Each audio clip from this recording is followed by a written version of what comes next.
Hello, this is Citi News Daily on Citi TV. My name is Zoe Abu-Baidoo. In this edition, 6 fuel stations in the central region shut as part of measures to adhere to safety standards. Also, on the international front, Kenyan opposition leader Raila Odinga withdraws his candidature from the October 26 presidential elections. We'll bring you the details of these stories and many others. Stay with us.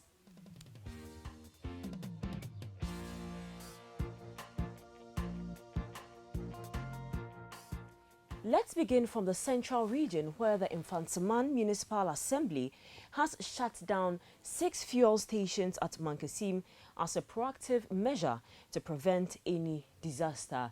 The operation, which started yesterday, is to be replicated in all communities in the municipality. The municipal engineer of the Mfansteman Municipal Assembly, William Poti, said the safety exercise is meant to keep standards in the municipality following a gas explosion in Accra over the weekend. He added that a committee has been formed which is spearheading the program. The closure follows Saturday's atomic gas explosion that claimed 7 lives and injured 132 people. Meanwhile, a member of the Presidential Press Corps who died while covering the atomic gas explosion has been laid to rest at Kaswa in the central region. Mohammed Ashley, a cameraman at Net2 TV, was reported to have fallen to his death from the flyover at Atomic Junction due to the impact of the explosion. To the Bonuahafo region now, where President Addo has formally launched the restoration of the nurses' trainee allowance, announcing that government has provided some 232 million Ghana cedis as payment for the 2017-2018 academic year.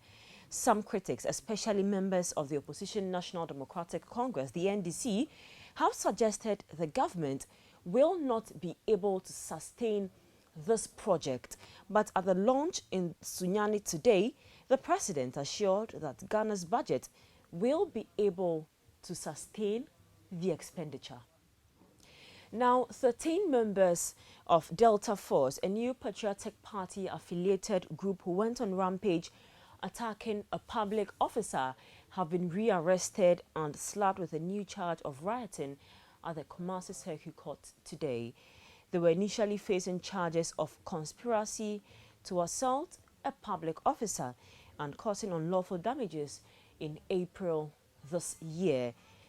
The 13 were arrested after they stormed the office of the Ashanti Regional Security Coordinator and allegedly assaulted him in the process in protest against his appointment.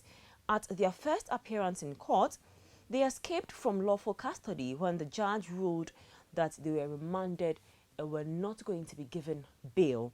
Meanwhile, lawyer for the accused persons, Matthew Appiah, says he is not entirely happy with the turn of events. He maintains that his clients are innocent. Let's go to the international front, and voting has ended in Liberia. This is the third time Liberians went to the polls after the war that ravaged the country. Over 800 candidates representing 26 political parties are contesting for the legislative slots, while 20 candidates are vying for the presidential slots. The incumbent president, Ellen Johnson Sirleaf, Africa's first female president, is ineligible to run this time because she has exhausted the limits on the constitutionally mandated term. Meanwhile, former President John Mahama, who is leading an ECOWAS Observer Mission to monitor the election in that country, told the media that although there were few hitches and late start of voting in some polling centers, the process has so far been good, adding that the election has generally been peaceful. In Kenya, opposition leader Raila Odinga has withdrawn his candidature from the October 26 repeat presidential election.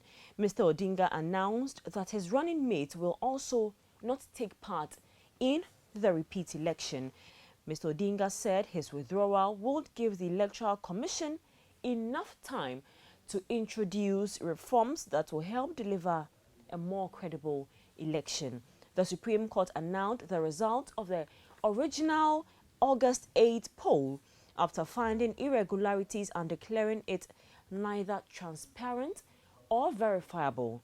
The Electoral Commission had declared incumbent Uhuru Kenyatta the winner and said that Mr. Kenyatta had won by a margin of 1.4 million votes. And that is how we wrap up today's edition of Citi News Daily on Citi TV. Do make a day to that same time tomorrow as we bring you stories making the headline. My name is Zoe Abu-Baidoo.